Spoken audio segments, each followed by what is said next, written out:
bonsoir, bienvenue dans l'émission Toloba Politique. Et si ka wapi tokiti na tozaki na Kanlufungula et si ka o wapi bato bakangaki ya lamuka bafandaki tosalaki suivi awa toye kolanda siko na libération wapi boko yoka bango baloba bakangaki bango ndenge nini eleki kuna nini basali bango ya mawa bakangi na mama na kati ya bato bakangaki na mama ya bana na kati mama atiki ndako na ye ala libanda bokoyeka epa loba baninga basusu bazoki babeti bango bokoyoka baloba tokobanda nanu na interview ya ndeko Serge Welo. Merci na obeni oza simabilili, merci na Seth Nzita Edgar Monkonzi, merci na yo tolanda émission oyo.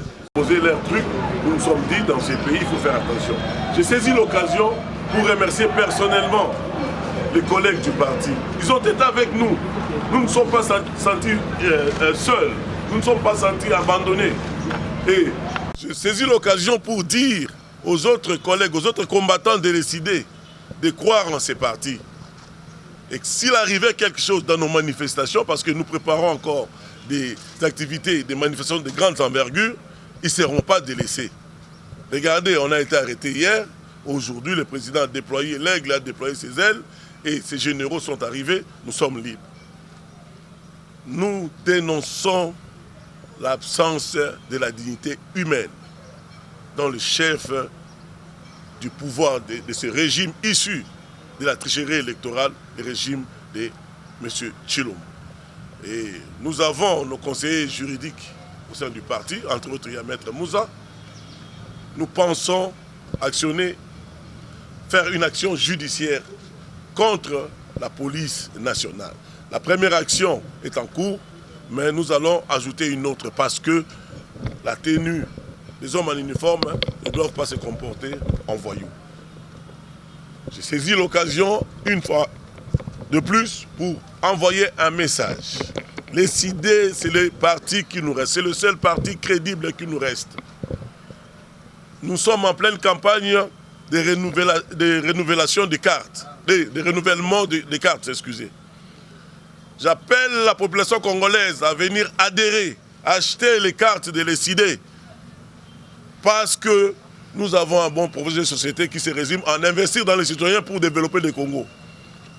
Joignez-vous à l'ECID du président Eli Martin Fayoulou pour d'abord barrer la route à ces imposteurs qui avaient triché en 2018 et qui se préparent à tricher. Comme on dit, qui a bu, boira.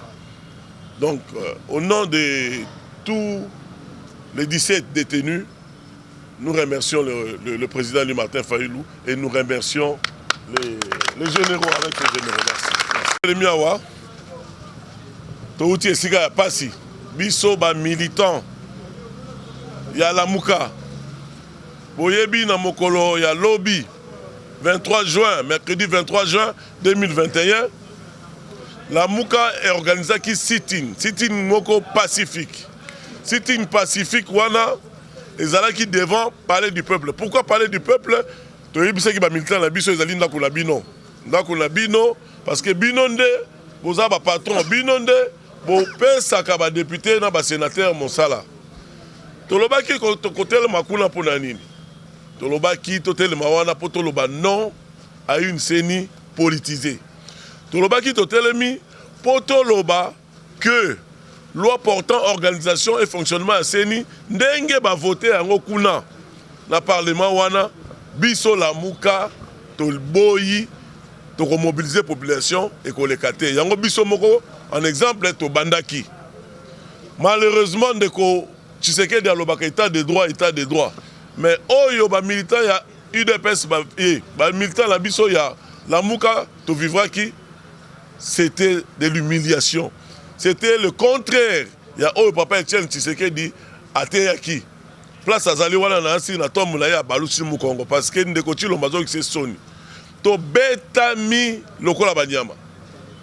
Même bitumba to bundaka na bango na ba 2018 na ba année antérieure. Même bitumba to continuer mais bango lelo na pouvoir. Soko tali ndeko la biso awa, milita la biso tala pota. Régime Tshilombo etindi bato. Azoki ba utiliser ba décharge électrique.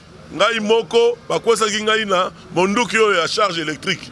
na kwei na betami makofi nelongi soki bomoni awa il faut la sala radio awa mokuwa na ngai ya kati awa evimbi tolali na mama tozalaki na mama moko tozalaki 16 mibali na mama moko mais dans des conditions inhumaines ya bonyama na kati ya kasho bachaki biso 2 mètres sur 3 mètres ba entassé biso 15 personnes na kati esika tofandi wana 15 personnes toilette ka wana boza ko suba wana boza ko sala kaka même place donc to passer 24 heures moko bango moko bazolo ba mesure barrière mais comment bolobi mesure barrière boche bato na kasho 15 personnes to lali boye lokola ba sardine poto la kisake régime ou régime à lokuta kasi biso to kolemba te eza occasion o biso to ko remercier président élu Martin Fayulu pourtant ayokaki ka ke bakangi ba militant na ye lokola grand aigle a déployer ki ba elle na ye atindi ba généraux na ye to se sentir vraiment aimé par notre parti ezalaka boye soki oza ko bunda oza ko se sentir abandonné te ya hein to moni atindi secrétaire général professeur Devos Kitoko alalité to moni honorable Ados Ndombasi na butu lobi ayeli biso mapa kwanga sardine ayeli biso ba brochette tolier on s'est senti aimé to moni maître Clément Mouza ye boyebi ye na ba démarche abundi ndeko Adrien yeyo balala kité pona libération na biso yango tosengi bana Congo c'est l'occasion parti etika lobe moko boya ko adhérer massivement tozo ça la vente ya ba carte bokota na parti ya monene oyo parti oyo ezali na comme projet de société investir dans les citoyens pour développer le Congo. Si maya moto ya bangakate, si maya moto aza la vision, si maya moto oyo azwa projectile na moto pour na kosenga ba élection dans les délais na 2016.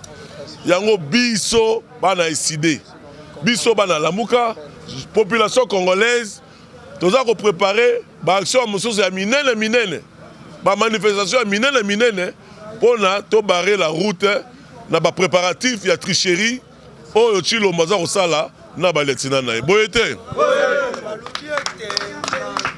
balobi mesure barrière bala Kinshasa ba ebi chaque tongo na Kinshasa soko tamboli ba o ba bengaka ba parlementaire debout ba parlement debout ya IDPS et c'est réunissaka partout et à majorité baza la masque était chaque tongo au monde na Kinshasa baza plus de 20 moto inquiétaka bango te bazala ke belé moto inquiétaka bango te basenga autorisation te donc sikoyo ye moko kendaki na est kuna bato ba kotonda mesure barrière ezate donc mesure barrière kaka pour la ba contradicteur na ye mesure barrière kaka contre la muka contre SID ye moko exemplaire aza exemplaire te donc yango biso toza bato ba monela biso te bango baza ba privilégié te na mboko yo basala makambo soko tali biso landa ba image avant to bimato de marche tozalaki na 500 masques tokabolaki militant moko masque ba image ezali masque awa et puis to respectaki mesure barrière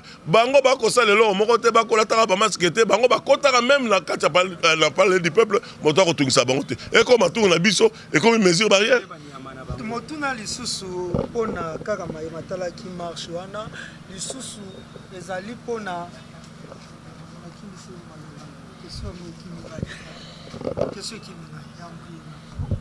loi wana déjà lekaki na assemblée nationale oyo ekomaki déjà pe na sénat kozonga kosala manifestation na assemblée nationale eza bobungi nzela to bosutuki na retard tobungi nzela te peuple aza souverain na makambo nyonso moto asalaka na baye politique souverain premier aza likolo même ya baloi wana napesi yo exemple oyebi na semaine il y a 19 au 26 janvier 2015, l'OSC komaki na ba Sénat tout ça. Peuple tanga bimaki libanda, bazokaki simate.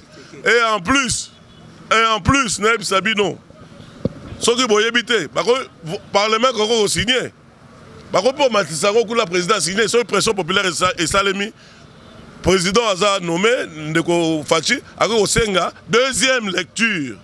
Il y a même texte. Donc, biso toza na logique ya combat. Donc, ba processus non nous et silité comme na soukate. Donc, biso to kotia pression population congolaise akobina population congolaise akobima na nzela pour la kobarrer bango route ba la deuxième lecture. Et puis biso la muka to senga kike discussion au Italie autour de la réforme et ça de manière autour d'une table toutes les parties prenantes. Kabila na batonaye, Tshisekedi na batonaye na simanaye, Moïse na Bemba bazali wala pour baza sous sa coupe et biso président Eli Martin Fayulu na la muka, biso pe desikam. To dégager consensus boyo kanimoko pour to kene na élection crédible, transparente et apaisée. Voilà. Merci beaucoup. Makambu ya ko dépolitiser seni yango wana ekopesa ka batu baza ko mituna tangu boko senga dépolitisation ya seni engi koloba nini balongola ba parti ndenge batindaka batu na bango na seni to nini. Ndeko Trésor, on a lingi d'abord avant de répondre à la question na yoko féliciter bana Congo bana mboka ba combattant ya la muka ba combattant SID sika boza bomi beta na maboko bino moko. Tolobaki tokoti na phase d'action, toza na terrain et toko intensifier l'action. Ndeko Trésor, question na yo na lingina sala nous rappelle historique moko. Combat ya dépolitisation ya seni na komona lokola bat ba ko soutenir ngo lelo mais za combat lelo te. Nous avons mené ce combat avec l'UDPS de Etienne Tshisekedi wa Mulumba. À l'époque, maître Jacquemain Chabani était secrétaire général de l'UDPS. J'ai dit serveur, Tozaki a deux objectifs. Il y a Liboso, auditer fichier à l'élection, il y a mis la dépolitisation de la CENI. Je comprends que M. Chilombo na bato ba entourer lelo à l'époque Yazaki na poto, akosala makamunaye ba kop naye, ba kabuya banani ba koteka ba pétrole, ba ki combat anate. Mais nous avons mené ce combat ici. Rappelez-vous que le président élu Martin Fayulu Madidi a été tabassé comme du poisson pourri, batiki presque nu, na 30 juin, boulevard du 30 juin des côtés. Et ça combat à l'éloté. Dépolitisation à Seni Kolobaboye. Ba politicien nyon soba longwa na bureau à Seni, ba kene na plénière. Tozwa bureau ya Seni, toti kango na maboko ya société civile. Ba confession religieuse na ba organisation autre que le confession religieuse au bazar na kata société civile. Ba politicien bazala na plénière. Ba tika gestion ya Seni. Bureau ya Seni eza na maboko ya société civile et ba politicien baza na plénière. C'est ce que ça veut dire. Secrétaire exécutif national ba kabolango, pas de secrétaire exécutif national o ezali comme mona lokola nzambe ya C, lokola malonda lelo. Baza compartimenté en 3 départements de façon que Moussala et Salema Malam. Tobengango, la fonctionnalisation de la CENI. C'est plus simple que ça. Je rappelle encore, c'est un combat que nous avons commencé depuis avril 2011 avec l'UDPS de Etienne Tshisekedi wa Mulumba. Je comprends aujourd'hui que l'UDPS de Chilombo n'a rien à voir avec l'UDPS de Etienne Tshisekedi wa Mulumba parce que c'est le combat que nous avons commencé déjà depuis 2011. Merci beaucoup. Yopo uti boloko eloko ni okoki opesa lokola message. Ngai message na kopesa pona ba congolais na ba congolaise. Tala gouvernement oyo ezokosa biso. Ezo sala makambo oyo comme to vota bango te. Ba che bango ko tia neti ba député. Ba mboso wana ba che bango ko tia. Yango wana bazo sala biso makambo na nko.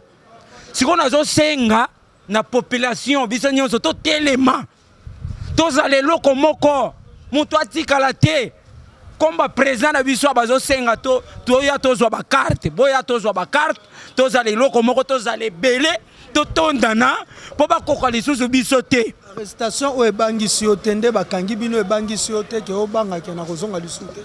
Ngai papa naza prêt parce que na lingi seni wana te ya kimuyibi. Donc koki ko kimate na kobanda ko ya chaque fois nde basali boy batumboli biso to banda ko ya chaque fois ti so ki ba ko boma na bango mais biso mboke zwa lokumu. Merci beaucoup ya kokende na Assemblée nationale ko senga dépolitisation ya Seni maloba noza. Bexi ngai bande bakanga bango lobi nga bakangi nga lelo nde to bitwali na toujours na kati ya lutte. Aussi longtemps que loi wana ali retirer te mukolo nyonso tout ozala na balabala. Koloba ete ba dépolitiser CENI. Comme ça tant que na élection en 2023 muto peuple puisque Tokyo continue quand même te na liroyo na 2006. Tu mambo elekaki élection à la publié dans char de combat. En 2011, Toyebi et en 2018, Toyebi et les Kaki. Alors, peuple congolais a télémi en 2023. Tolingi te ba loi taillée sur mesure puisque biso tolobi ba longola na kati ya CENI ba politique. On va se faire corrompre à tout moment. Donc voilà, la lutte continue, to continue toujours comme la biso na leçon le mumba. Dépolitisation. Je crois tozaki na proposition la muka salaki yo ezolo bakeno pardon, CENI et ozala constitué na 23 animateurs, 8 na confession religieuse, 8 na société civile, 6 ba 8 na représentant politique et puis un rapporteur. Proposition wana obiso to sala ki moni mendeko na biso bali to baki to kuta na cadre démocratique paritaire consensuel. Donc o mdio stores à la l'aise bino boye na makanisi biso pete na makanisi to kuta ninde to solo les arabongo. Mais ton bandeko bali ba sala elo na bango moko moni que non composition bon ba sali bango na bango ya li donc c'est ni mokonde FCC na IDPS. Donc voilà, c'est un peu ça. Merci beaucoup. Ya Tshisekedi na Kabila. Mutuna nanga ezali. Pona nini baza ba président kaka ya province moko. Aza président Chilombo aza président ya province moko pona nini. Mama na ye Marthe bafutaka ye $700. Asalaka wapi? Et pourtant ba mama oyo bazo sala na ba société. Baza na ba salaire te bazo nyokama. Yami balenga nazo loba. Ye amikosaki ke bakabwani na Chilombo na Kabila. Melela tozo mona bango makambo yo Tshisekedi azo sala ezo gute pa ya Kabila. Yango nga nazo loba wana ezalaki lukuta. Bazo tambula kaka na lukuta. Bazo mema peuple kaka na lukuta. Bazo boma peuple kaka na mayele. Mboka ekomi passe kolia passe bopito nyonso bakangi amor kezate bana bazo kufa na bakufi na bopito kaka na mbala moko liwa e bongo tango bato bazo sila Chilombo bato bazo kufa na nzala bato bazo kufa na malade na corona te yo lobi ozo loba o double mandat yebisa ngai oko dirige banani sikoyo bato yoko dirige omona bango pamba yango nga na kati na mukuse Chilombo soki osaleli oyo biso ba peuple tozo senga te o libérer Sénat na société civile biso ba mama to laki yo toko tambola mitakala toko tambola mabele pwelele okomona bisika oyo bimaki 48 heures libéré zwa loi na yo wana oyo sinaki na Kabila bino mibale pasula yango kaka sikonga nazo yebisa yo toko banga te biso to laki yo ti o libéré kaka Alice na pesho merci ngai nazape mokanga mitela moko na ba mama oyo vraiment na ina pesa ka remarque moko oyo na moni na kati ya kasho donc epesi nga pe na mawa. Donc balobi soki bokei bokeno kokuta oyo eza kuna mais bit na biso avana kuta na bakasho biso to witi na palais du peuple pona kotika memo na biso tozo zana libanda bokokota te pe tokotaki te tozo sela kaka kandi nani mboso abima po azwa memo na biso tovai na biso bien toloba makambo eleki na boloko po wana tu bato da batalaki yango nyonso elekaki nini eleki na boloko réellement. En tout cas na boloko na moni boloko eza mabe ba mesures barrières eza respecté ba pesi bino bambo bakisa ko se désinfecter pour troisième vague yango réalité nini o bino bomoni na boloko papa réalité na moni na boloko mbutu bazo kanga e pona kashine pe bazo kanga mwana mineur azana kashine te bato ebele bavandi kuna totuni oza combien de jours osali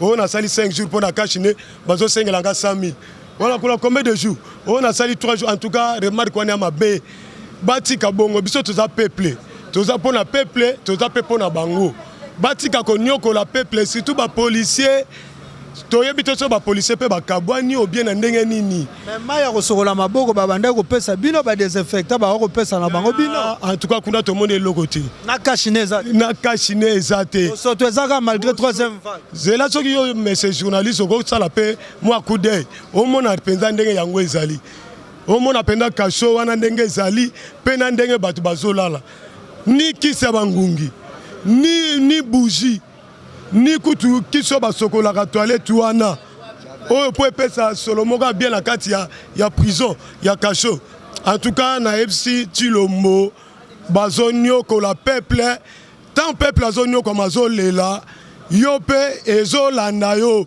lokola eza bongo lingino kaka bongo ba policier banyoko la peuple na droit na bango na suki kaka wana na kebisi etema na yebisi achango na matoyi soki azososola te 2022 oyo akoma te ya motu eza nini d'abord remarque ya liboso ya police congolaise toza na la police ou bien toza na bamiyibi na kati ya la police soki manifestation ezali police faut akadre population dans le calme basilisi bazongi bandako bakimeleka mais policier eloko ya liboso ya mboka oyo soki aye abandi ko intimidé na ba gaz na ko beta ba likolo maboko na poche ba téléphone ba mbongo ko bana ko beta ba tu en désordre ba pota ba shaba ba kosa minduki on dirait biso to ba ennemi ya police remarque wana vraiment yango na sala nango attaque ba contre la police yango na yebité soki ba police ba fazer ou ba tout normal to yebité façon wana dede to nini boloko wana eza boloko te toza ba indigent te toza bato toza fana na place bien propre il faut vivre dans le calme toilette ni quelque chose à place ya te ko full moko ke boka bato bon fani na espace moko mukie bo plus de 17 personnes en même temps toilette un mètre respecté désinfectation ban désinfecter le côté égalité et le côté égalité attends oui bolia maya merci beaucoup bandeko bomoni tango bokozwa bokolobaka troisième vague bato balata ba masque bato basala boye po ba bisika lokwa ba boloko eza charge à l'état bokozwa bokomema bato na boloko lokwa ba nyama mais libanda bokokangela ba kashine bokokanga pe ba prisonnier oda bokanga ki ba kashine bokanga pe ba soda o ba otasse bato na kati ya boloko pona ba kashine tokanga monoko te toloba ezaki bongo Serge Welo na ba ye ya lamuka o bazaki bongo na kati ya boloko yango toyokozwa bango pona 4 libération na bango tokutani bongo mbala sima